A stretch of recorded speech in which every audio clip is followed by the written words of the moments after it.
nous l'avons dit tout à l'heure, tu es devenu ces charbons et en même temps, ça va, voilà, ce truc-là, il faut que je m'aide. Viens m'aider. Voilà. Donc je disais, il faut que les charbons reçoivent la colère des dieux. Ça, je le mets là. Voilà. Merci. Juste derrière. Donc il faut que les charbons reçoivent ce qu'on appelle la colère des dieux. Et c'est comme ça que les charbons deviennent comment? Rouges. Or, quand les charbons deviennent rouges, c'est alors que maintenant Dieu peut utiliser l'ensemble de ces charbons comme étant ce qu'on appelle le feu dévorant. Est-ce qu'on est d'accord? Maintenant, le feu dévorant, je vais prendre l'écriture. Les dangers. Proverbe. Parce que je vous amène quelque part. Proverbe, frère Boïka. Proverbe chapitre 6. Proverbe 6. Oui. Le verset 27 à 29. Quelqu'un mettra-t-il du feu dans son sein sans que ses vêtements s'enflamment? Le feu dévorant en question, s'il y a du feu, est-ce que tu peux jouer avec en mettant cela sur ta poitrine? Non. Pourquoi, frère Boïka? Quelqu'un marchera-t-il sur des charbons ardents sans que ses pieds soient brûlés? C'est parce que les charbons en question, quand tu oses mettre ton pied dessus, ça va te brûler. La brûlure ici, c'est-à-dire ça va te condamner. Vous voyez ça? Tout enfant de Dieu, que Dieu utilise comme étant un charbon embrasé, c'est-à-dire tu es devenu un dangereux. Un instrument que Dieu va utiliser pour détruire l'œuvre de l'ennemi. C'est pour cela que je vous ai dit, dans la présence de Dieu, Dieu nous consulte. Il nous embrase. Tu deviens rouge. Dans la colère de Dieu, que ce soit la force du péché, tombe. Vous voyez? Que ce soit la maladie, tombe. Pourquoi? Parce que tu deviens rouge. Je vous avais dit la fois passée, on a ramené un morceau de bois dans le feu, mais Paul ne savait pas qu'il y avait un serpent à l'intérieur. Il ne savait pas. Le bois, depuis tout le temps qui se trouvait dans son milieu, le serpent était dedans. Personne ne le savait. Mais c'est quand on a amené le bois au feu, le feu a dit, écoute, ô Paul, je veux te révéler l'état d'âme de ce bois. C'est un bois qui cache quelque chose à l'intérieur. Alors, la seule chose qui va t'aider à ressortir ce qui est à l'intérieur de ce bois, amène-le au feu. Parce que s'il n'y avait pas de serpent et que le bois était seulement au feu, ça allait aider au fait au Paul. Mais la Bible dit, quand il a amené au feu, avec la chaleur, le serpent est sorti et il a mordu Paul. Vous voyez? C'est le feu qui ressort l'état de l'homme. C'est le feu qui va brûler la maladie. C'est le feu qui brûle le comportement négatif. C'est le feu qui brûle en nous ce qui est du monde. Si tu veux rester homme, tu veux rester humain, fuis la prière. Fuis la persécution, des tribulations. Tu continueras à être homme. Mais si Dieu t'aime réellement, il va t'amener vers le feu, afin de commencer à enlever les négatifs en toi. Il enlève tout ce qui est le humain. Si aujourd'hui tu agis encore comme un homme, comme un païen, c'est parce que tu n'aimes pas le feu. Essaye de demeurer dans le feu, tu vas voir, ça va changer. Il y a des choses qui arrivent sans que tu puisses forcer. C'est juste le feu qui fait ça. Juste la chaleur qui va aider que tes ennemis puissent fuir. Juste la chaleur qui va t'aider que les serpents sortent. J'avais donné une autre écriture la fois passée. On a pris Shadrach, Meshach, Abednego. On les a mis dans ce qu'on appelle une fournaise. Fournaise de feu. Le roi avait oublié une chose. Que tous ceux qui sont peuple de Dieu sont en fait des charbons. Ça, le roi avait oublié. Le peuple de Dieu sont des charbons. Quand tu nous ramènes dans la persécution, quand tu nous ramènes dans le feu, en réalité, tu nous aides de devenir encore plus dangereux. Plus dangereux. Tu peux me saisir comme ça pour m'amener dans le feu. Parce que je suis encore charbon, mais pas rouge. Mais plus je demeure dans le feu, je deviens rouge. Je manifeste la couleur de la colère. C'est-à-dire la couleur de la quatrième personne dans le feu. Vous voyez ça? Quand la couleur est apparue, la Bible dit ceux qui avaient amené Shadrach et Meshach, comme ce ne sont pas des charbons, c'était des papiers. Comme ce n'était pas des charbons, en amenant Shadrach et Meshach, eux-mêmes ils sont brûlés. Mais Shadrach et Meshach ils sont là, rouges.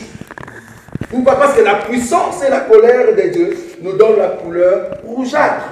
C'est-à-dire, nous sommes encore plus irrités dans la présence de Dieu. Donc, le baptême du feu te donne encore une force bien-aimée. Donc, tu ne peux pas négliger ce baptême. Et j'avais dit que c'est Jésus lui-même qui nous donne ce baptême. C'est pas évident.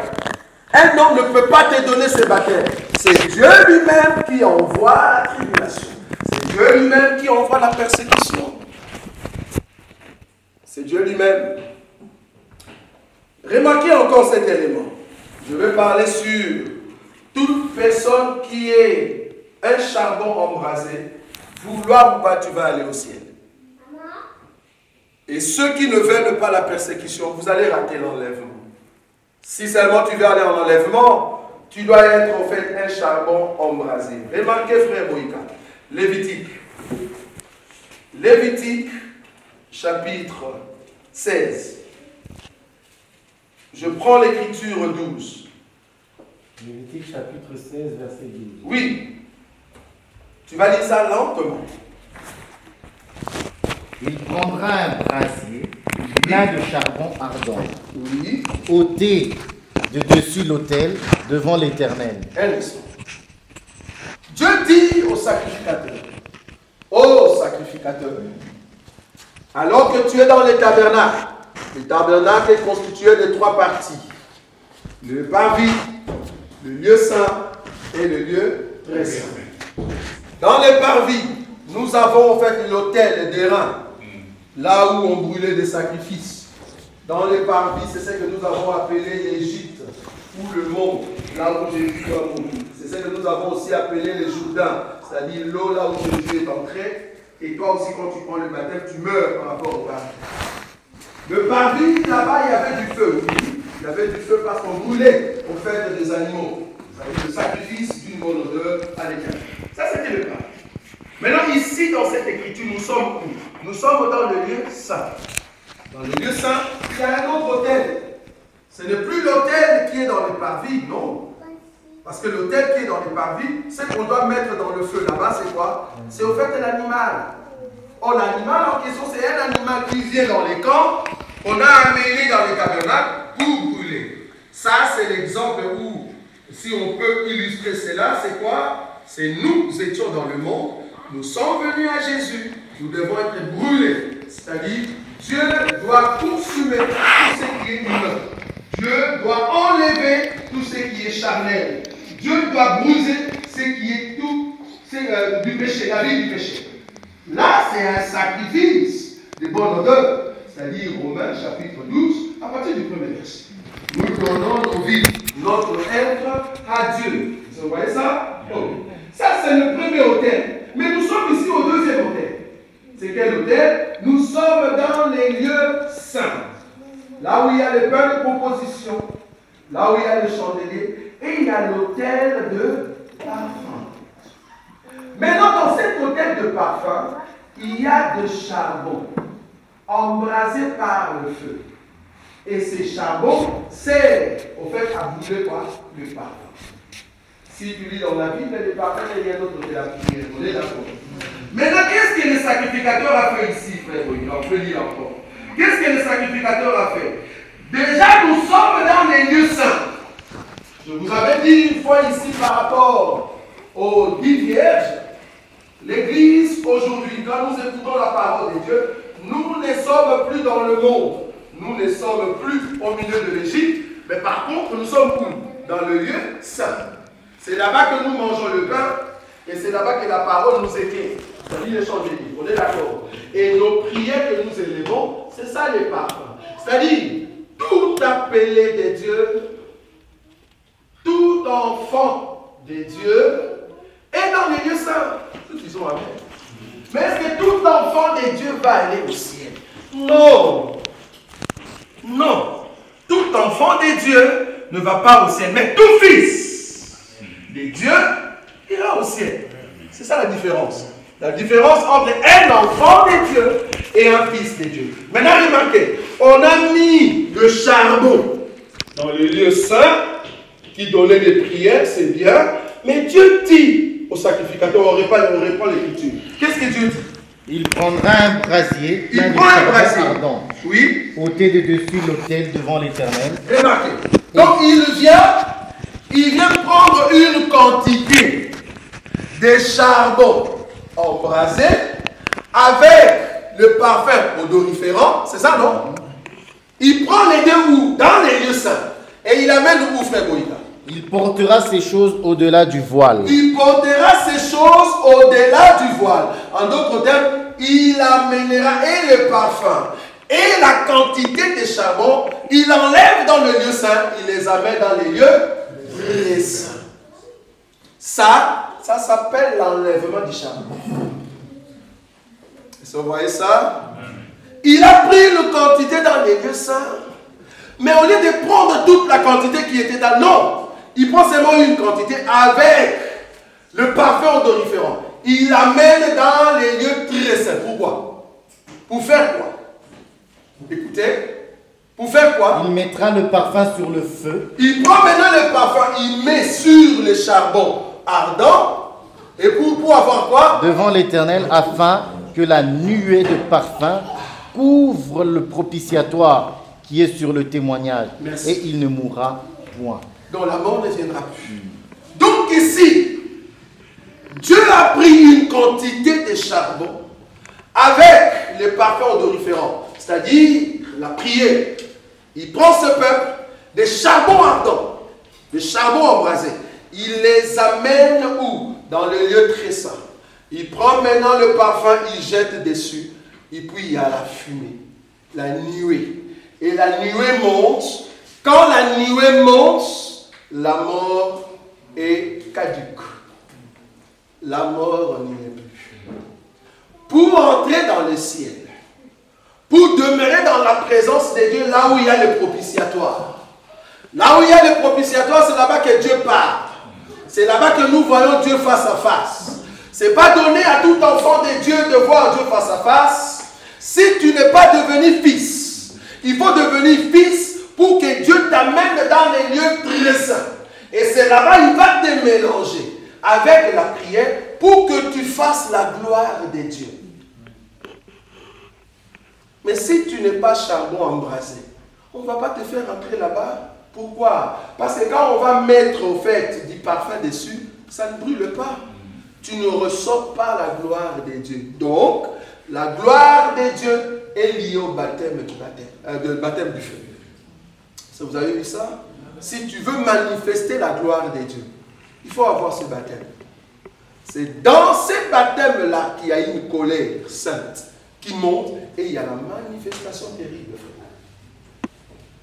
Mais quand tu n'as pas le baptême du feu en toi, quand tu n'es pas au fait, Dieu n'a pas travaillé dans sa maison pour te changer de couleur, pour que tu ne sois plus noir, mais que tu deviennes rouge maintenant, dans la présence de Dieu. Tu supportes au fait la colère de Dieu, alors tu ne verras pas la gloire de Dieu. Il y a une écriture que je vous avais donnée la fois passée par rapport au semeur. Je vous ai dit que le pierre, on a jeté une sémence au milieu de pierre. Ça va? C'était un milieu pierreux, la Bible le dit. Mais la sémence n'a pas eu de racine. Pourquoi? Parce qu'il y avait de pierre. C'est tout à fait normal. Le pierre vivante, là où elle se trouve, si toi, bien sûr, tu es la sémence qui vient de Dieu. Mais quand tu n'es pas fort, tu n'es qu'un enfant. Tu n'es qu'un enfant. Tu n'as pas encore compris la profondeur de ces grands dieux. Mais tu viens demeurer au milieu de pierres étincelantes, de pierres qui sont devenues rouges, des charbons embrasés, vouloir ou pas, quand la chaleur va nous frapper. Nous sommes déjà habitués avec la chaleur. Toi, vouloir ou pas, la Bible dit, la sémence en question n'a pas eu de racine. Pourquoi? Parce que quand il a vu la persécution, il a fui. Nous, quand la persécution arrive, nous disons, voilà, nous allons devenir rouges. Vous voyez? Parce que la persécution, Dieu permet cela, c'est pour nous donner la couleur rougeâtre. Et c'est là-bas que nous sommes forts. Alors, toute personne qui ose mettre son pied dessus, comme le proverbe l'a dit, vouloir ou pas, ça va te brûler. Ça va te brûler. Pourquoi? Parce que la couleur rougeâtre, c'est le feu qui brûle. Pour terminer cette partie du baptême du feu, je voulais t'exhorter. Peut-être tu te dis, comment est-ce que Dieu peut permettre à ce que mon fils meure, ma fille meure? Comment est-ce que Dieu peut permettre à ce que je puisse manquer de l'argent? D'autres personnes sont ici, ça fait juste 2 ans, 1 année, ils ont des séjours, ils sont calmes. Mais pourquoi moi ça ne va pas? Pourquoi il y a des problèmes? Je me redis, si le Dieu de gloire ouvre directement la porte pour tout le monde, en fait qu'il y ait de succès, beaucoup d'entre vous n'allez pas venir ici. Beaucoup d'entre vous. Mais si Dieu tarde encore, en fait, il te forme. Il te donne la forme. Parce que par cette forme, tu vas le respecter, frère Boïka, hébreu. Tu vas respecter Dieu. Pourquoi? Parce qu'il nous frappe. J'aime beaucoup mon papa parce qu'il me frappe tout le temps. Un papa qui frappe tout le temps son enfant pour l'éduquer, cet enfant-là sera en fait l'homme, un jour, les plus heureux. Partout il va passer. On va aussi les respecter. Mais un papa qui épargne le fouet contre son enfant, tu es un mauvais papa. Une mauvaise maman. Une maman qui ne punit pas ses enfants. Un père qui ne punit pas ses enfants. Selon notre évangile, tu pêches, frère. Ah non, laissez les enfants jouer. Laissez les enfants aller les portes ouvrent. Quand tu penses que tu les aides, en réalité, tu détruis ton enfant. Bibliquement parlant, dans notre enseignement, il faut que le père, tu tapes ton enfant. Sinon, l'enfant n'aura pas l'éducation. Parce que dans l'enfant, il y a ce qu'on appelle les désirs charnels. Il est encore viril. Donc la force est encore là. Alors vouloir ou pas, c'est la chair qui va commencer à l'amener vers le péché. Maintenant, à un moment, il faut ressortir le fouet. C'est pour cela que nous disons que le monde dans lequel nous vivons a une complicité avec les diables. Pourquoi? Parce que nous sommes venus en Europe.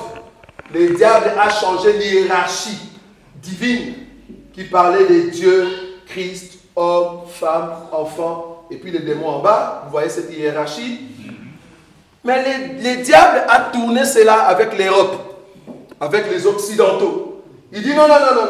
On commence d'abord, Satan existe, c'est vrai, parce que la magie, la franc-maçonnerie existe, nous croyons. Est-ce que Dieu existe? Il ne croit pas. Et puis il dit non, d'abord l'enfant. Celui qui touche à l'enfant. Il dit même à l'enfant à l'école, voilà les numéros de la police, voilà les numéros des aides sociales. Si on te touche, appelle-nous. Un enfant mal éduqué, il va appeler au fait la police. C'est pas bon ça. Un enfant mal éduqué appelle la police. Pourquoi? Parce que l'éducation qu'on lui donne, il n'en veut pas. Et la police arrive, la première des choses, il dit, oh l'enfant, nous allons te protéger, viens, nous allons t'amener quelque part. On t'enlève entre les mains de tes parents. Je me redis, si tu es au milieu de nous et que tu l'as déjà fait, regrette cela. C'est pas bon ça. Un enfant, bien que les parents sont durs, tu restes. Ça va t'aider pas aujourd'hui, prochainement, parce que nous allons lire cela. Maintenant, les diables disent, à part l'enfant, il y a la femme. Ce n'est pas l'homme, la femme. Une discussion entre un homme et une femme, ici en Europe, on ne pose pas la question à l'homme, qu'est-ce qui s'est passé? Il vient directement auprès de la femme. Est-ce qu'il t'a tapé? Il t'a touché? Mais attendez, on s'en juste discuter, monsieur. Non, pas toi, d'abord la femme. C'est parce qu'ils ont l'hiérarchie démoniaque satanique ici. Ils vont d'abord considérer la femme. Donc ils ont tourné les principes. Or, le principe normalement exige assez que le père est le chef de la maman et la maman est le chef des parents. Un enfant ne peut pas avoir l'autorité sur ses parents. Jamais. Dans notre évangile, si tu veux aller au ciel, un enfant n'a pas l'autorité sur ses parents. Un enfant doit avoir la soumission. Une femme doit se soumettre à son mari. Dans notre évangile. Mais malheureusement, tu t'es dit chrétienne, mais de petites choses comme ça, la soumission. Ton mari te dit non, mais toi tu dis oui. Parce que tu sais qu'il y a un autre mari qu'on appelle la police. Vous voyez? S'il y a un problème, j'appelle la police. Et c'est un numéro facile, 112. C'est 112, hein? 108 ou 112. Continuez à appeler 112. Continuez à appeler 112. Mais nous allons continuer à appeler le Christ. Quand vous allez m'amener en prison alors que je voulais redresser mon enfant, je dis Seigneur, si je suis en prison, c'est parce que je voulais mettre en pratique ta parole. Donc, il faut que l'enfant soit châtié. Donc, les châtiments, c'est pour nous redresser, nous qui sommes enfants de Dieu, pour que nous sortons de l'étape enfant et devenir fils. C'est seulement les fils de Dieu qui vont aller au ciel, pas les enfants de Dieu. Mais je suis d'accord que tout enfant de Dieu va voir le royaume des milléniums. Ça, je suis d'accord. Mais est-ce que tout enfant de Dieu verra le royaume, c'est-à-dire au-dessus là-bas dans la fête des noces? Non. Pour aller à la fête des noces, il faut que tu sois fils. C'est-à-dire arriver à la maturité. Tu avais des réserves d'huile. Quand les autres, leur huile s'éteigne, toi tu as une autre quantité pour rajouter en fait que ta lumière brille davantage. Vous voyez ça? C'est là-bas que tu entres. Remarquez, frère Boïka. Je suis dans Hébreu. D'abord, tu me prends une écriture très importante. Hébreu chapitre 1er. C'est là-bas que nous allons prier et terminer cette partie de baptême de feu. Hébreu chapitre 1. Oui, le verset 7. Verset 7. Il est dit quoi? De plus, il dit des anges. Oui. C'est lui qui fait des anges des vents, oui, et de ses serviteurs une flamme de feu. Dieu fait de ses serviteurs une flamme de feu. Cette flamme-là, c'est au fait le feu de vent.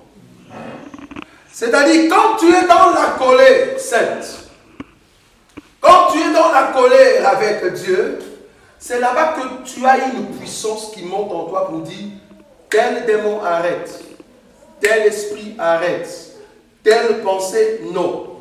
Parce qu'il y a la colère en fait. Il y a Dieu. Mais étant donné que tu resteras toujours humain, il n'y aura pas de pouvoir, frère. Mais il faut qu'il y ait la colère. Or, la colère, c'est quoi? C'est quand Dieu amène des persécutions et que tu as gagné. Quand tu gagnes devant les persécutions, l'ennemi se lève comme un vent. L'ennemi se lève comme une vague contre ta barque. Alors que Jésus est là. C'est pas qu'il dort, il fait semblant. J'aime beaucoup cet homme. C'est pas qu'il dort, il fait semblant. Parce qu'il veut voir si réellement vous êtes des fils. Parce qu'un fils, en réalité, tu n'as pas besoin de réveiller Jésus, mais tu as besoin juste de ordonner au vent et aux vagues. Arrêtez au nom de cet homme qui dort ici. Vous voyez ça? Ça, c'est un fils. Mais un enfant, il dit, papa, il y a quelque chose qui arrive, réveille-toi. Mais toi, tu as le pouvoir parce que le papa t'avait donné ce pouvoir. Mais parce que tu es encore un enfant, c'est pour cela que tu fais recours à Jésus. Vous voyez? Parce qu'un démon, une maladie, on ne prie pas pour chasser les démons.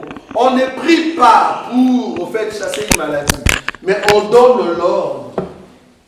Il y a une différence entre donner l'ordre et prier. Je t'en prie, sors de son corps, de ses corps. Il ne sort pas.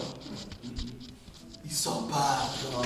Il dit, voilà un gentil, un saint gentil qui me demande, qui me supplie de sortir. C'est ce que les disciples ont fait, mais les démons n'étaient pas sortis. Jésus a dit ces démons-là, ils ne sortent pas de jeûne et de prière. Il te faut le pouvoir, la puissance. On ne prie pas pour chasser un démon, frère. On ne prie pas pour chasser une maladie, mais on donne de l'ordre. Quand tu donnes de l'ordre, c'est-à-dire tu as pris tout ton pouvoir, étant fils de celui qui est éternel et puissant, et tu donnes l'ordre. Comme ce sont des serviteurs que Dieu a mis à ton service, ils doivent t'obéir, vouloir ou pas, ils obéissent. Mais en toi, tu dois connaître ce que tu es. Si seulement tu montes dans la colère, dans l'irritation de Dieu, c'est là-bas que tu peux donner l'ordre. Parce que tu es déjà passé dans les châtiments. Dieu t'a déjà éduqué, tapé, fouetté. Tu as maintenant la forme. Parce que fouetter veut dire donner la forme. Vous imaginez, non? Quand j'avais dit que les pierres doivent recevoir la forme. Quand Dieu t'étape, c'est parce qu'il veut te donner la forme pour que tu sois maintenant, en fait, cette femme qui devient noire. Et qui peut dire maintenant à l'esprit, toi, arrête. À partir d'aujourd'hui, toi, non. Tu ne peux plus entrer dans ma maison. Tel esprit, non. Je te donne l'ordre de ne plus continuer. Vous voyez? Mais sans les châtiments de Dieu, ce n'est pas possible. Sans les châtiments de Dieu, nous ne pouvons pas avoir la forme voulue par Dieu. Donc, Dieu fait de nous une flamme de feu. Donc, nous devenons un feu dévorant. Donc, le feu dévorant, c'est l'ensemble des paroles, des prières puissantes qui viennent de la part d'une personne qui est devenue charbon embrasé. Et les prières que tu fais, ce sont des bombes. Est-ce que vous voyez ça? Des bombes qui vont dans les camps de l'ennemi, qui vont dans les corps d'une personne. C'est pour cela que la Bible dit, même quand les disciples passaient, il y avait des cris. J'aime beaucoup ça parce qu'on a déjà vécu ça. Tu passes, tu n'as même pas touché la personne commence à crier. Tu te dis, mais attendez, qu'est-ce que j'ai sur moi? Mais tu n'as rien. Au fait, tu es devenu au fait un charbon embrasé. Tu dégages de la chaleur. Vous voyez ça? Hébreux chapitre 12. 13 à 11. Lisez ça calmement, frère Boïka. Ne sois pas pressé. On est encore là. C'est juste une exhortation ici. Hébreux chapitre 12. 3 à 11. Écoutez calmement les conseils de Dieu. Très important. Hébreux chapitre 12, à partir du verset 3. Oui. Considérez, en effet, celui qui a supporté contre sa personne une telle opposition de la part des pécheurs, afin que vous ne vous lassiez l'âme découragée. Vous n'avez pas encore résisté jusqu'au sang, en luttant contre le péché. Et vous avez oublié l'exhortation qui vous est adressée comme à des fils. 2 points. Chez moi, il y a 2 points. 2 points. Donc, à partir du verset 5. Et vous avez oublié l'exhortation qui vous est adressée comme à des fils. Qu'est-ce qu'on avait dit dans cette exhortation? Il commence maintenant à citer. C'est quoi l'exhortation? Mon fils. Mon fils. Ne méprise pas le châtiment du Seigneur. Ne méprise pas le châtiment du Seigneur. Si tu es fils de Dieu, ne méprise pas le châtiment du Seigneur. Oui. Et ne perds pas courage lorsqu'il te reprend. Oh mon fils, oh ma fille, ne perds pas le courage quand Dieu te reprend par rapport à une chose que tu as faite et qui n'est pas juste. Quand Dieu te reprend, c'est pour t'aider. C'est pour t'aider. Car le Seigneur châtie celui qui l'aime. Ah, donc si Dieu ne te châtie pas, il ne faut pas dire que tu es dans l'amour de Dieu. Dieu châtie seulement le peuple qu'il aime. Or, Dieu pour t'aimer, il faut que tu sois une personne qui couche ici sur son sein. Bien que tu couches ici sur son sein, mais il te tape quand même. Waouh, c'est un papa terrible. Donc on comprend que l'éducation de Dieu, à un moment, il nous caresse, mais à un moment, il nous frappe sévèrement. Tout ça, c'est pour dire, quand je te caresse, tu es encore un enfant. Mais quand je te tape, c'est pour devenir un fils. Ça, c'est les comportements qu'un parent doit avoir par rapport à son enfant. Et Dieu le fait de même avec nous. Il nous châtie, il nous reprend. C'est pour nous donner, en fait, une forme. Oui, on continue. Car le Seigneur châtie celui qu'il aime et il frappe de la verge ceux qu'il reconnaît pour ses fils. Ah non, attends, reprends un peu le verset, s'il te plaît. Car le Seigneur châtie celui qu'il aime et il frappe de la verge tous ceux qu'il reconnaît pour ses fils. Si seulement les policiers belges était ici et qui voyait comment Dieu peut frapper son enfant, normalement, ils allaient prendre Dieu et le mettre en prison. La Bible dit, il frappe avec une verge. Verge est différent de fouet, frère. Je ne sais pas si vous savez verge, c'est quoi. C'est un bateau. Conçu pour lui. Un bateau. Donc c'est un Dieu, en fait. C'est comme si tu viens dans une maison, tu vois une maman qui prend le pilon. Tu vois le pilon qu'on fait le foufou. Il prend. Toi, tu tapes, tu dis, on va t'arrêter. Oui, on va l'arrêter parce que c'est l'Europe. Mais le Dieu que nous servons, au lieu de prendre les pilons de foufou, parce que les pilons de foufou, si l'enfant est fort, ça peut se casser. Mais un bâton, ça ne se casse pas, frère. Il frappe ses enfants avec les bâtons. En d'autres termes, Dieu nous frappe avec son pouvoir.